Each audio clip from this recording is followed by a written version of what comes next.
Hello दोस्तों, देखो इस सवाल को मैं आपको दो तरीके से आपको बताऊंगा, और ठीक है ना। आपको किसी भी तीसरे तरीके के चक्कर में आपको पढ़ना भी नहीं है, ठीक है ना।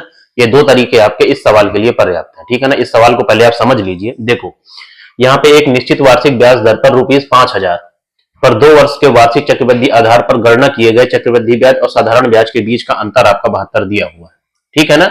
यहाँ पे सबसे पहली बात देखो, आपका 2 वर्ष की कहानी है, ठीक है ना। 2 वर्ष की, जिसका जो मूलधन है, जो धनराशि है, 5,000 दी हुई है, और 2 वर्ष के CISI का अंतर जो है आपका 72 दिया हुआ है, ठीक है ना। तो आपको वार्षिक ब्याज की दर, आपको रेट बताना है, ठीक है ना। देखो पहले आप इसको रेशियो से देख लो।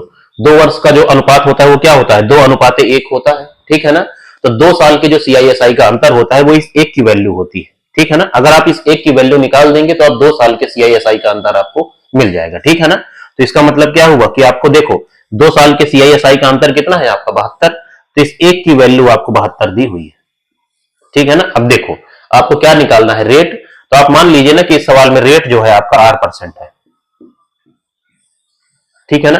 धनराशि आपकी कितनी है, देखो 5,000 है, ठीक है ना। 5,000, तो 5,000 का R% आप निकालिए, ठीक है। तो जीरो से आपका जीरो कट गया, तो कितना आया आपका 50R, ठीक है ना।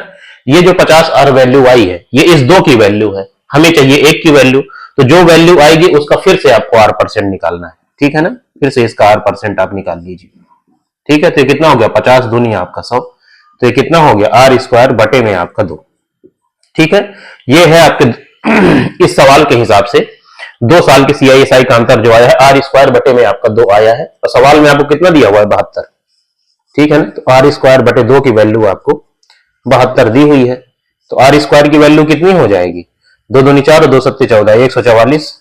तो रेट कितना आ गया आपका 144। आपका क्या होगा, 12 का स्क्वायर होता है, इसका आप क्या करेंगे, स्क्वायर हटाइए और अंडर रूट लगाइए, तो कितना हो गया रेट आपका 12% आपका रेट आ जाएगा, ठीक है ना।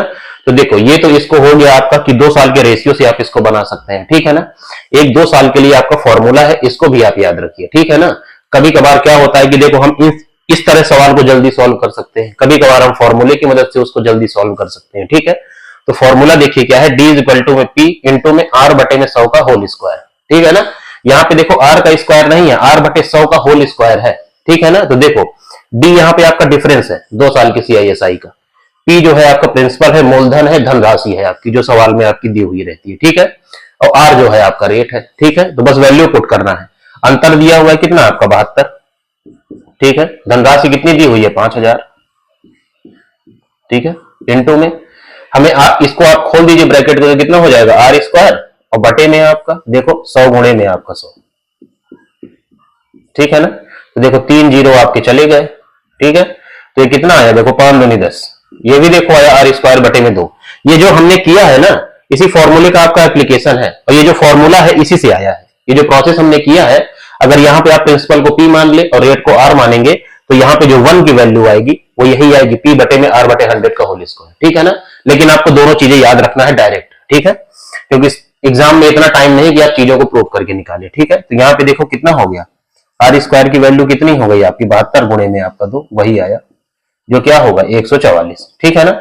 144 का अंडर रूट क्या हो जाएगा, 12% आपका आंसर हो जाएगा, ठीक है ना। तो रेट क्या होगा आपका 12%, ठीक है ना।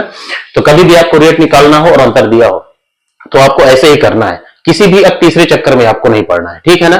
देखो एक सवाल को करने के 10 तरीके हो सकते हैं, ठीक है ना, लेकिन फिर वो 10 तरीके पढ़ोगे तो फिर आप 1 साल मैथ ही पढ़ते रह जाओगे, ठीक है ना। उतना पढ़ो जिससे आपका सिलेक्शन हो जाए, ठीक है।